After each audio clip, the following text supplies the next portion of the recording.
நண்பர்கள் அனைவருக்கும் வணக்கம். நான் உங்கள் மருதம் சாரதி. இன்னைக்கு என்ன பார்க்க போறேன்னு பார்த்தீங்கன்னா, மைசூரை ஆண்ட ராஜா ஹைதர் அலியும் அவரது மகன் திப்பு சுல்தானும் அவரை பற்றின விஷயங்களை தாங்க பார்க்க போறோம். ஹைதர் அலிக்கு மொத்தம் எத்தனை மனைவிகள், ஹைதர் அலிக்கு எத்தனை வாரிசுகள், திப்பு சுல்தான் எத்தனை ஆண்டு காலம் அவர் மிக சிறப்பாக ஆட்சி செய்தார் அப்படிங்கிறத முழு தகவல்களோட பார்க்கலாம். வாங்க வீடியோக்குள்ளே போகலாம் வாங்க. அதாவது ஹைதர் அலி அப்படிங்கிற ஒரு நபர் பார்த்தீங்கன்னா, மைசூருடைய அரசர் முதல்ல கிடையாது. மைசூரில் தேவனஹள்ளிங்கிற ஒரு பகுதி உள்ள கர்நாடக மாவட்டத்தில் தேவனஹள்ளிங்கிற ஒரு பகுதியில் பார்த்தீங்கன்னா, ஒரு நல்ல ஒரு செல்வந்தர் சின்னதாக ஒரு குதிரைப்படை வீரர்களை வச்சு போர் பயிற்சி எடுத்துக்கிட்டு வராரு. அவருக்கு பார்த்தீங்கன்னா, முதல் மனைவி ஷபாஷ் போகம் அப்படிங்கிற முதல் மனைவி. அவங்க பார்த்தீங்கன்னா படுத்த படுக்கையாகவே இருக்கிறாங்க. உடம்புல நரம்பு தளர்ச்சி பிரச்சனை இருக்குது. படுத்த படுக்கையாகவே இருக்கிறாங்க. அவங்களுக்கு பார்த்தீங்கன்னா ஒரே ஒரு பெண் குழந்தை தான். ஆனால் அவங்க போகிறப்பெல்லாம் ஹைதர் அலி கிட்ட சொல்கிறது என்னென்னா, 2வது திருமணத்துக்கு வற்புறுத்துறாங்க.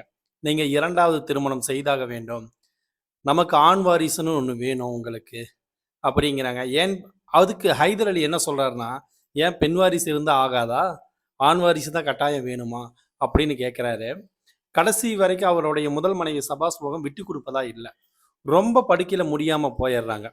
அந்த டைமில் அந்த அம்மாவை பார்த்துக்கிறதுக்கு வராங்க உன்னிசா அப்படிங்கிற இன்னொரு நபர். அதாவது பார்த்தீங்கன்னா கவர்னர் மாளிகையில் பணி செய்தவருடைய பெண், அவருடைய மகள். அவங்க பார்த்தீங்கன்னா இந்த அம்மாவுக்கு ஷபாஸ் போகத்துக்கு உடல்நிலை முடியாமல் இருக்கிறப்போ அவங்கள ஒரு மருத்துவர் மாதிரி பார்த்துக்க வராங்க அப்பப்போ. அப்போ இவங்களுக்கு ஷபாஸ் போகத்துக்கு ரொம்ப பிடிச்சி போயிடுது உன்னிஷாவை. உன்னிஷாவை பிடிச்சி போன உடனே கடைசி நேரத்தில் நான் உங்கள் கையை பிடிச்சி ஒன்று கேட்குறேன் அப்படின்னு சொல்லி தன்னுடைய கணவர் ஹைதர் அலிகிட்ட கேட்குறாங்க. நீங்கள் உன்னிஷாவை உங்களுக்கு பிடிச்சிருக்குதா, உன்னிஷாவை நீங்கள் கல்யாணம் பண்ணிக்கோங்க அப்படின்ன உடனே அவர் எந்திரிச்சு அந்த இடத்த விட்டு நவுந்து போகிறாரு. என்ன நான் சொல்கிறதுன்னு எனக்கு தெரியல, உன்னுடைய விருப்பம் என்னவோ அதை மட்டும் செய் அப்படின்றாரு. உடனே உன்னிஷாவை பேசி உன்னிஷாக்கிட்டையும் கேட்குறாங்க, நீ எனது கணவரை திருமணம் செய்து கொள், நான் இப்படி படுத்த படுக்கையாக இருக்கிறேன், இந்த வாழ்க்கையே எனக்கு போர் அடிக்குது அப்படின்னு சொல்லி அந்த அம்மாவை பேசி திருமணத்துக்கு சம்மதிக்க வைக்கிறாங்க. சம்மதிக்க வச்சது என்ன ஆகுது, திருமணமும் நடந்துருது. அதே மாதிரி எதிர்பார்த்த மாதிரி திருமணம் நடந்துருது. திருமணம் நடந்த உடனே மாசமாகறாங்க. அப்புறம் பார்த்தீங்கன்னா மாசமான உடனே ஒரு குழந்தை பிறக்குது. அவர் தான் திப்பு சுல்தான்.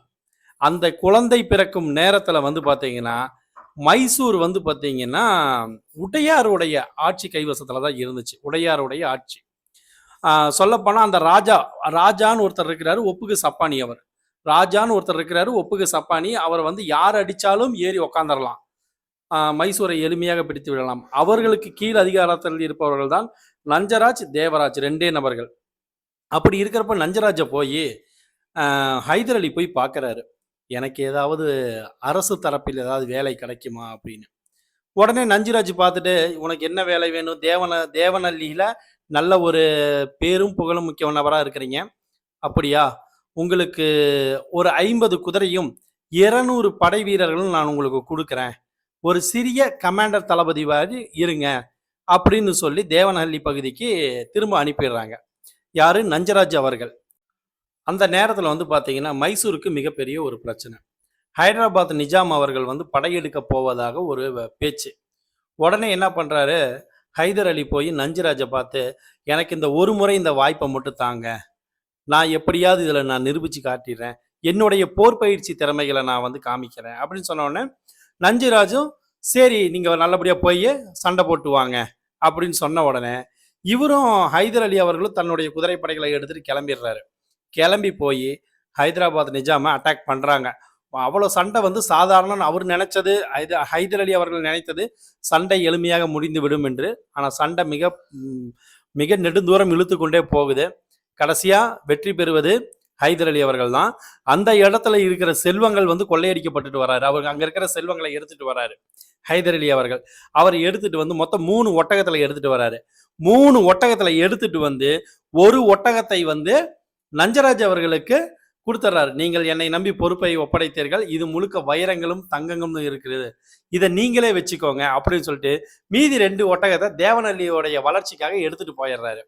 உடனே நஞ்சராஜுக்கு வந்து பார்த்தீங்கன்னா ரொம்ப சந்தோஷமாயிருது. என்னடா நம்ம ஒரு வாய்ப்பு தான் குடுத்தோம். ஆனா இவர் போயி சண்டைய போட்டு நமக்கு நகை, வைர வைடூரியம்னு கொண்டாந்து குடுக்குறாங்க. பரவாயில்லையே! நமக்கு விசுவாசமான ஆளா இருக்கிறாருன்னு ரொம்ப சந்தோஷம். இதுல இடையில என்ன ஆகுது, தேவராஜுக்கு நஞ்சுராஜுக்கு பங்காளி சண்டை, சொத்து பிரச்சனை. நடு வீதிக்கு வந்துட்டாங்க. வந்த உடனே மிகப்பெரிய பிரச்சனை. பிரச்சனையான உடனே தேவராஜ் எல்லா சொத்துக்களையும், செல்வங்களையும் எடுத்துட்டு போயிடுறாரு. நஞ்சுராஜ் கிட்ட குடுக்கறதுக்கு கூட ஒண்ணே இல்ல. அப்படி இருக்கிறப்ப அரண்மனை காவலர்களுக்கே சம்பளம் பாக்கி இருக்குது. அவங்க என்ன பண்றதுன்னு ஒண்ணுமே தெரியாம முழிக்கிறாங்க. சம்பளம் பாக்கி இருக்கிறதுனால அவரை எதிர்த்து வாளை தீட்டும் அளவிற்கு தைரியம் வந்துருச்சு. அந்த அளவுக்கு ஒரு துணிச்சல் ஆயிருச்சு அவங்களுக்குள்ள. உடனே நஞ்சராஜ் வேற பயந்துகிறாரு. என்னடா இது, இவரும் பாதியிலேயே கூட இருந்தவன் சொத்துக்களை எடுத்து விட்டு சென்று விட்டான். நாம் என்ன செய்வது என்று தெரியவில்லையே. ஒருபுறம் அரண்மனை காவலர்களே நமக்கு எதிராக கத்தியை தீட்டுகிறார்களே, என்ன செய்வது என்று தெரியவில்லையே. யாராவது ஒரு விசுவாசமான நபர்கள் யாராவது இருக்கிறீங்களா, இங்க வாங்க. என்னை புரிந்து கொள்ள நினைக்கும் ஒரே நபர் ஹைதர் அலி மட்டும்தான். யாராவது ஒருவர் ஹைதர் அலிக்கு தகவல் சொல்லி வார சொல்லுங்கள் அப்படிங்கிறாரு நஞ்சுராஜ் அவர்கள். ஒரு அரண்மனை காவலரும் போய் ஹைதர் அலி கிட்ட போய் தகவல் சொல்றாங்க, இந்த மாதிரி உங்களை நஞ்சுராஜ் அவர்கள் கூப்பிடுறாரு, கொஞ்சம் வாங்க அப்படின்னு. உடனே ஹைதர் அலியும் திரும்ப கிளம்பி வராரு. கிளம்பி வந்த உடனே விஷயத்தை கேள்விப்படுறாரு. கேள்விப்படுறதுக்குள்ள தேவராஜ் போய் ஹைதராபாத் நிஜாமோட இணைந்து விடுகிறார். அவர் இணைந்து விடுகிறார். இந்த பக்கம் இவர் கையில காசு இல்லாம இந்த நாட்டை யார் ஆள்றதுங்கிறதுல ஒரு பிரச்சனையில முடங்கி போய் உட்கார்ந்து இருக்கிறாரு. நஞ்சுராஜ் ஒரு பக்கம். திரும்ப தேவராஜ போய் தனிப்பட்ட முறையில போய் ஹைதர் அலி அவர்கள் சந்திச்சு பிரச்சனையை எடுத்து சொல்றாரு. நீங்க பங்காளி சண்டைகள், உங்க சண்டைகளால நாடு வந்து ரெண்டாயிட்டு கிடக்குது. நீங்க தயவு செஞ்சு வந்து ஆளணும். நீங்க 2 பேர் இருந்தா தான் நாட்டை ஆள முடியும் அப்படின்னு சொல்லிட்டு எடுத்து சொல்றாரு ஹைதர் அலி அவர்கள். உடனே ஹைதர் அலி அவர்கள் அவ்வளவு தூரம் எடுத்து சொல்லி தேவராஜ் அவர்களை திரும்ப வந்து சேர்த்தி விடுகிறார்கள். 2 பேரும் சேர்ந்த உடனே திரும்ப செல்வங்கள் எல்லாம் மைசூருக்கு வருது. அதை வச்சு திரும்ப சரி கட்டுறாங்க. அங்க இருக்கிற அரண்மனை காவலர்கள் கொடுக்க வேண்டிய சம்பளம் பாக்கி எல்லாத்தையும் கொடுத்து சரி கட்டி பிரச்சனைகளை சரி செய்கிறார்கள். கொஞ்ச காலம் போய்கொண்டே இருக்கிறது. கடந்து கொண்டு இருக்கிறப்ப திடீர்னு வந்து பாத்தீங்கன்னா தேவராஜ் அவர்கள் உடல் நலம் முடியாமல் இறந்து விடுகிறார்.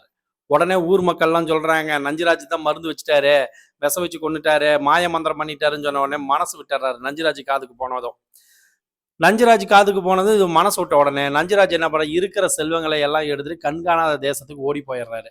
நமக்கு இந்த நாடே நமக்கு வேண்டாம், எல்லார்ட்டையும் பேச்சு வாங்கிட்டு ஏன் இப்படி இருக்கணும், யாரும் நம்ம பேச்சை கேட்க மாட்டேங்கிறாங்க அப்படின்னு பாதியிலேயே விட்டுட்டு போயிடுறாரு. உடனே என்ன ஆகுது, அதுக்கப்புறம் அந்த நாட்டை யார் ஆள்வது என்று ஒரு பிரச்சனை. ஏன்னா ஃபர்ஸ்ட் உடையார் பக்கம் இருந்தது. உடையாரின் ஒரு கிளையாக விஜயநகர பேரரசு ஆண்டுகிட்டு இருந்திருக்கிறாங்க. இதுக்கப்புறம் இப்ப யார் ஆள்வது என்று தெரியவில்லை. ஒரு பிரச்சனை அந்த பக்கம் போயிட்டு இருக்குது. ஒரு பக்கம் ஆல்ரெடி இதுக்கு முன்னாடி இருந்த அரசாங்கம், இந்த உடையார் ஆட்சி காலத்துல வந்து பாத்தீங்கன்னா லஞ்ச லாவண்யத்தினாலதான் அந்த நாடே நவுந்து இருக்குது. மக்கள் மிகப்பெரிய கொலவெறியில இருக்கிறாங்க. என்ன செய்யறதுன்னு தெரியாம லஞ்சம் கொடுத்தாதான் வேலையே நடக்கும், அப்படி ஒரு சுச்சுவேஷன் இருந்திருக்குது. அந்த நேரத்துல கரெக்டான நேரத்தை பயன்படுத்தி கொண்டு தன்னுடைய குதிரைப்படைகள் இருக்கிற படைகளும் செல்வங்களை வைத்து மைசூரினுடைய ஆட்சியை பிடிக்கிறார் ஹைதர் அலி. அவர் ஆட்சியை பிடிக்கும் நேரமும் அவருடைய மகன் வளர்வதற்கான நேரமும் மிகச் சரியாக இருக்கிறது. அவருடைய மகன் திப்பு சுல்தான். அந்த நேரத்திலே ஹைதர் அலி வந்து பாத்தீங்கன்னா சுத்தி சுத்தி அங்கங்க படையெடுக்கிறார். படையெடுத்து அவரால் முடிந்த அளவுக்கு செல்வங்களை சேர்த்து கொண்டு வருகிறார். ஒரு பக்கம் ஹைதர் அலியும் ஒரு பக்கம் வந்து பாத்தீங்கன்னா தமிழகத்துல வேலு நாச்சியார் அவர்களுக்கும் படைபலத்திற்கான ஆதரவை கொடுக்கிறார், வெள்ளைக்காரனை எதிர்ப்பதற்கு. அதே நேரத்தில் வெள்ளைக்காரனை எதிர்ப்பதற்காக பிரெஞ்சு படையும் தன்னுடைய படைகளை இணைத்துக் கொண்டிருந்தார் ஒருபுறம் ஹைதர் அலி அவர்கள். மிகப்பெரிய ஒரு பிரம்மாண்ட படையை கட்டி வைத்திருந்தார் ஹைதர் அலி அவர்கள். காலங்கள் கடந்து கொண்டு இருக்கிறது. அவருடைய மகன் ஓரளவுக்கு பெரியவனாகி வருகிறான். அப்படி காலங்கள் கடந்து கொண்டு இருக்கிறது. ஒரு யுத்தத்தில் மகனை வந்து ஈடுபடுத்தக்கூடிய சூழ்நிலை. முதல் யுத்தம் மகனுக்கு எப்படி இருக்கும் என்று தெரியவில்லை. முதல் யுத்தத்தில் நான் முன்னே செல்கிறேன், பின்னே வா என்று திப்பு சுல்தான் அவர்களை பின்னாடி நின்று குதிரைப்படைகளோடு நின்று வேடிக்கை பார்க்க சொல்கிறார் தனது தந்தை ஹைதர் அலி அவர்கள். இதுல வந்து பாத்தீங்கன்னா திப்பு சுல்தானை வந்து தன்னுடைய தந்தை ஹைதர் அலி அவர்கள் ஓரமாக நின்று தன்னுடைய படைகளை பாதுகாப்பு கொடுத்து வேடிக்கை பார்க்க சொன்னதற்கு காரணம் என்ன அப்படின்னா, அவர் சந்திக்க போவது முதல் யுத்தம் என்றாலும் அவர் 15 வயது வரைக்கும் வந்து பாத்தீங்கன்னா எல்லா விதமான போர் பயிற்சிகளையும் கலந்துகிட்டாரு. அதே நேரத்துல வாழ்வித்தை வில்வித்தை எல்லா சண்டைகளிலும் கலந்துகிட்டு தேர்ச்சி பெற்றார். அதே நேரத்தில் அவர் வந்து சில புராணங்களையும் படித்துக் கொண்டிருந்தார், நல்ல நூல்கள் புத்தகங்களை படித்துக் கொண்டிருந்தார், அனைத்து மதங்களை பற்றியும் கற்றறிந்து தெரிஞ்சு கொண்டிருந்தார். அவர் வந்து இஸ்லாமியராக இருந்தார் ஹைதர் அலி.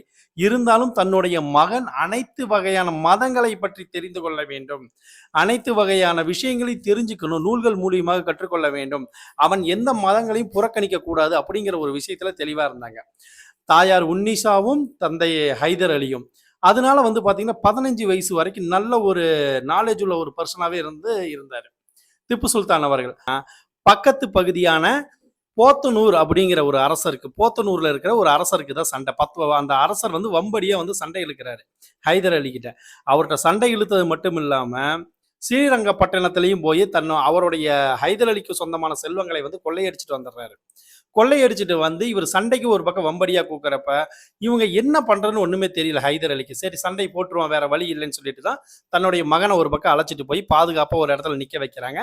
நிக்க வச்சு சண்டையும் போட்டுக்கிட்டு இருக்கிறாங்க. அதே நேரத்துல போத்தனூர் அரசர் என்ன பண்றாரு, இந்த இடத்துல யுத்தங்கள் நடக்குதுங்கிறதுனால தன்னுடைய மனைவி, அங்க இருக்கிற பெண்கள், செல்வங்கள் எல்லாத்தையும் எடுத்துக்கொண்டு காட்டு வழியாக மறைஞ்சிருந்திருக்கிற சொல்லியிருக்கிறாங்க. அது ஒரு புறம் நடந்துட்டு இருக்குது. இந்த பக்கம் திப்பு சுல்தான் என்ன பண்றாரு, தன்னுடைய உதவியாளரான காஜி கான் அவர்களை போய் நீங்க போய் பார்த்துட்டு வாங்க, தளத்தில் எந்த மாதிரியான நிலைமையில சண்டைகள் நடந்து கொண்டு இருக்குது அப்படின்னு சொல்லிட்டு போனவர் காஜி கான் போன உடனே உள்ள அந்த சண்டைக்குள்ள அவரும் மாட்டிக்கிறாரு. அவரும் அங்க சண்டை போட வேண்டிய சூழ்நிலை ஆகி போயிருது. திரும்ப வர முடியல. உடனே இவங்க என்ன பண்றாங்க, திப்பு சுல்தான் யோசிக்கிறார், நாம் ஏன் இந்த காட்டு வழி பாதையாக நம்ம செல்லக்கூடாது அப்படின்னு சொல்லிட்டு அந்த காட்டு வழி பாதைக்குள்ள உள்ள போறாரு. உள்ள போனா அங்க இருக்கிற பெண்கள், கை குழந்தையோட ஒரு பெண் எந்திரிச்சு நிக்கிறாங்க. எங்களை எதுவும் செய்து விடாதீர்கள், நாங்கள் சரணடைகிறோம் என்கிறார்கள். உடனே திப்பு சுல்தானுக்கு ஒண்ணுமே புரியல. சரணடைகிறார்கள், யார் இவர்கள், எதற்கு சரணடைய வேண்டும் அப்படின்னு சொல்லிட்டு எல்லா பெண்களையும் பத்திரமா கூட்டிட்டு வாங்கன்னு சொல்லிட்டு தன்னுடைய படை வீரர்களுக்கு உத்தரவு கொடுக்கிறாரு. எல்லா பெண்களையும் பத்திரமா கூட்டிட்டு வந்து ஓரமா உட்கார வச்ச உடனே அந்த விஷயம் போத்தனூர் ராஜாவுக்கு தெரிய வருது. உங்களுடைய மனைவியை மாவீரர் திப்பு சுல்தான் அவர்கள் சிறைபிடித்து விட்டார் அப்படின்னு உடனே தன்னுடைய வாளை கீழே போட்டு அவருடைய தந்தை ஹைதர் அலியிடம் சரணடைகிறார். மஃபூல் கான் என்னும் தளபதி ஒருத்தர் வராரு. வரும்பொழுது என்ன பண்றாரு, பெண்கள் கிட்டத்துல போறாரு. அந்த போத்தனூர் அரசருடைய மனைவி கிட்டத்துல தவறான நோக்கத்துல போறாரு. அந்த போற நேரத்துல மாவீரர் திப்பு சுல்தானுக்கு வெறும் 15 வயது தான். அவர் சொல்றாரு, பெண்களை நாம் தொடுவது தவறு, நீ எதற்காக பெண்களிடம் கிட்டத்தில் செல்கிறாய் அப்படின்னு சொல்லி கேட்கிறாரு. கேட்ட உடனே அதுக்கு மஃபூல் கான் வந்து ஒரு சிரிப்பா சிரிச்சிட்டு சைடா நின்று சிரிக்கிறாரு. சிரிச்சிட்டு அப்படியே திரும்பவும் அந்த பெண்ணை தொடுவதற்காக போறார். கைதிகள், அங்கே கொள்ளையடிக்கப்பட்ட செல்வங்கள் அனைத்தும் நமக்கு தான் சொந்தம், பொன்னாகட்டும் பொருளாகட்டும் இனி அனைத்தும் நமக்கே அப்படிங்கிறாரு. உடனே இவர் போய் அந்த பெண்ணை தொடும் பொழுது தன்னுடைய துப்பாக்கியை எடுத்து முதல் குண்டை எடுத்து சுடுகிறார் மாவீரர் திப்பு சுல்தான் அவர்கள். அந்த முதல் குண்டு மஃபூல் கான் தலையை பின்பகுதியில் பட்டு முன்பகுதியாக வெளியே வருகிறது. அந்த இடத்தில் உயிர் இழக்கிறார் மஃபூல் கான். முதல் யுத்தத்திலே ஒரு பெண்ணுக்காக விடுதலைக்காக நின்றவர் தான் மாவீரர் திப்பு சுல்தான்.